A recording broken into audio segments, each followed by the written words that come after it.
Assalamualaikum warahmatullahi wabarakatuh. Jumpa lagi teman-teman di Marvel dan Alif TV di segmen sekali buat info atau breaking news. Oke teman-teman, kembali lagi bersama kami ya di Marvel dan Alif TV. Dan kali ini berita terbaru dari Cointelegraph, dari harian Cointelegraph ya teman-teman. Ini terkait Bitcoin lagi teman-teman. Nah, berita ini baru 27 menit yang lalu ya, masih angkat-angkat juga teman-teman. Bitcoin menuju bulan September yang merah, tetapi para analis menganggap Oktober sebagai hari yang harus diperhatikan atau diantisipasi kayak gitu teman-teman. Ya teman-teman, berdasarkan ilmu otak-atik matuk ya, atau analisis teknikal ya teman-teman, berdasarkan sejarah kayak gitu teman-teman. Ya, meskipun sejarah ini menunjukkan bahwasanya pada bulan September biasanya tidak bagus untuk pasarnya Bitcoin ya teman-teman. Namun para analis ini berusaha mendesak para investor untuk melihat ke pertengahan di bulan Oktober. Apa yang biasanya terjadi di bulan September dan apa yang perlu diperhatikan pada pertengahan Oktober. Mari kita simak bersama-sama beritanya teman-teman. Jadi gini teman-teman, bahwasanya investor Bitcoin mungkin akan mengalami perjalanan roller coaster ya. Meskipun sejarah menunjukkan bahwa pada bulan September biasanya merupakan bulan yang penuh tantangan bagi Bitcoin. Dua analis ETF menyarankan investor mengalihkan pandangan mereka ke pertengahan Oktober sebagai hari-hari besar yang harus diperhatikan berikutnya. Kembali lagi ya teman-teman terkait dengan masalah investasi. Investasi itu kalau misalkan dalam dunia saham ya, pada dasarnya sama saja teman-teman, sama saja bahwasanya entah saham ataupun kripto, investasi itu adalah aset yang memiliki pertumbuhan nilai ya, alias selalu sebuah aset yang produktif, bukan spekulatif kayak gitu teman-teman. Jadi naik dan turun itu dianggap sebagai hal yang biasa-biasa aja atau normal-normal saja ketika tidak menyentuh harga terbawah yang sebelumnya kayak gitu teman-teman. Seperti halnya Bitcoin teman-teman. Bitcoin itu harga terbawahnya kan selalu naik teman-teman. Makanya itu bisa dikatakan sebagai aset investasi juga ya, sebagai sarana untuk investasi juga. Walaupun pada dasarnya kripto itu sebagai besar kalangan menganggapnya sebagai aset spekulatif. Next, menurut data historisnya ya, imbal hasil bulanan Bitcoin telah ditutup di zona merah pada akhir September sebanyak 9 kali selama 13 tahun terakhir. Analis kripto populer Will Clement memberitahukan bahwasanya 689.000 pengikut X-nya bahwasanya pada bulan September memiliki bulan yang pengembalian positif paling sedikit dan berdasarkan pada 6 tahun berturut-turut dalam pengembalian yang negatif. Bitcoin returns broken down by months. Imbal hasilnya turun setiap bulannya. September has had least number of positive return months at just 2 and is on a 6-year negative returning streak. Kok ada bulan pengembalian nih, apa ini teman-teman? Apakah ini merupakan investasi atau mungkin ini kayak cloud mining kayak gitu ya teman-teman ya? Saya kan Bitcoin kan nggak bisa di staking teman-teman. Bitcoin nggak bisa di staking. Kalau tuh ada program staking Bitcoin itu ya mengadi-ngadi itu teman-teman ya, dari sebuah platform yang bersangkutan. Kita lanjutkan teman-teman. Ada sejumlah faktor lain yang menunjukkan jalan bergelombang di bulan September dengan sumber daya pemantauan indikator material yang memperingatkan bahwasanya penelusuran ulang penuh dari keuntungan yang diperoleh setelah kemenangan Grayscale atas SEC yang kemarin itu ya teman-teman. Kemungkinan merupakan tindakan yang akan diambil oleh SEC cryptocurrency terbesar untuk bergerak maju.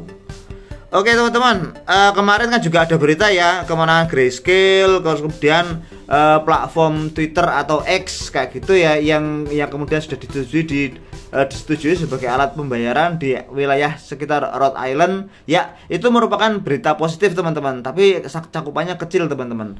Hal yang paling bisa kita untuk antisipasi terkait dengan pertimbangan cryptocurrency ya teman-teman ya, secara umum maksudnya, entah itu Bitcoin, altcoin ataupun stablecoin, itu yang paling kita pertimbangkan itu adalah ETF Bitcoin spotnya BlackRock sama masalah SEC itu. Kalau misalkan itu ETF spotnya BlackRock disetujui atau di SEC itu ada ya, misalkan berita besar Gary Gensler dipecat kayak gitu, wah itu pasti bikin kripto meledak teman-teman, pasti bikin kripto meledak. Dua berita itu sebenarnya yang paling diantisipasi. Sedangkan berita tentang X yang kemudian diterima sebagai platform untuk pembayaran dan kemenangan Grayscale atas SEC itu termasuk berita kecil teman-teman ya, termasuk berita kecil ya, bisa ngangkat tapi nggak signifikan kayak gitu.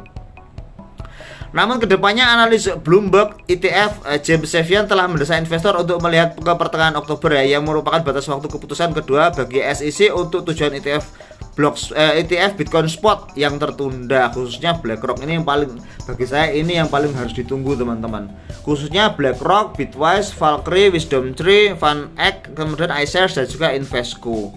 Ini kalau misalkan sampai disetujui, wah pasti meledak teman-teman, pasti meledak ini. Ya bisa dikatakan 80% diprediksikan akan meledak. Banyak sekali analis-analis yang menyatakan demikian, dan saya pun juga sangat sependapat teman-teman, karena ya itu merupakan berita besar teman-teman, sebuah kemajuan besar terutama bagi aset-aset kripto seperti Bitcoin dan teman-temannya. Oke, pada 30 Agustus Stewart dan juga rekan analis ETF Bloomberg Eric Balchunas memperkirakan peluang persetujuan ETF Bitcoin Spot pada akhir tahun ini sebesar 75% ya.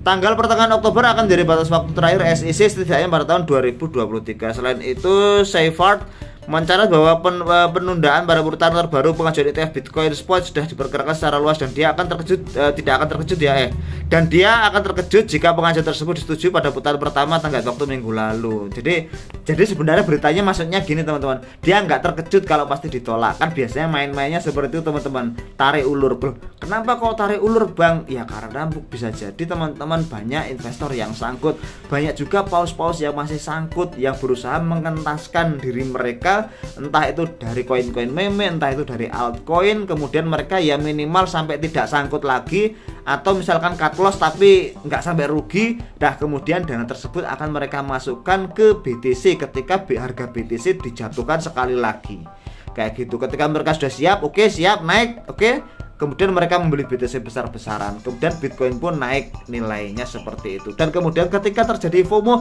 mereka siap menjualnya. Nah, kayak gitu permainannya teman-teman. Jadi bagi teman-teman sekalian yang memang pada saat ini belum memiliki Bitcoin, saya sarankan untuk menyisihkan ya sebagian kecil saja, untuk melakukan DCA teman-teman. Jangan sampai all in, jangan sampai juga merugi, jangan sampai buat istilahnya periuk nasinya guling ya teman-teman, jangan sampai seperti itu. Tapi ya uang jajan lah teman-teman, uang jajannya disisihkan sedikit untuk nabung di aset-aset kripto yang memiliki fundamental yang jelas atau yang memiliki kepercayaan yang sangat besar sebagaimana Bitcoin.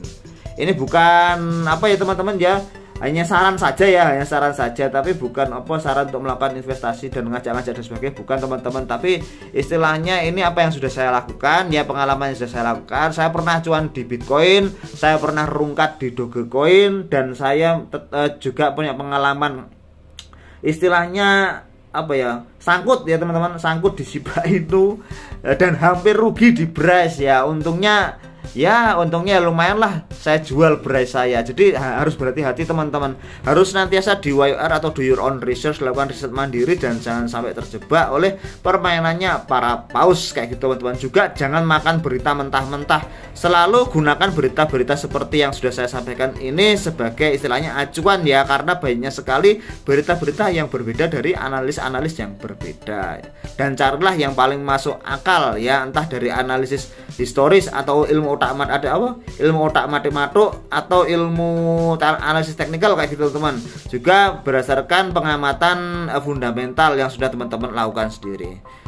Next, setelah melonjak sebentar di berita Grayscale, harga Bitcoin telah turun 4,5%. Kemarin sempat naik sampai 27.000 teman-teman dalam 24 jam terakhir, dan saat ini berdatangan dengan seharga 26.000 teman-teman ya, menurut data dari CoinGecko.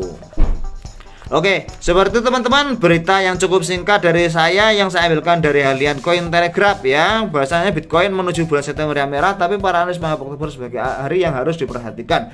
Intinya di sini bahwasanya menurut ilmu analisis teknikalnya biasanya bulan September itu buruk bagi Bitcoin, akan tetapi pada bulan Oktober kita harus siap-siap untuk mengantisipasinya.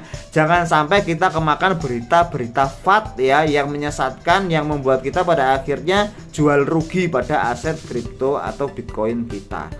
Oke teman-teman, seperti itu berita dari kami. Terima kasih sudah menonton video dari Marvel dan Alif TV untuk konten kita kali ini. Jangan lupa jika teman-teman suka untuk senantiasa melakukan like, komen, dan juga kalau belum subscribe ya subscribe ya teman-teman. Terima kasih dan saya akhiri wassalamualaikum warahmatullahi wabarakatuh.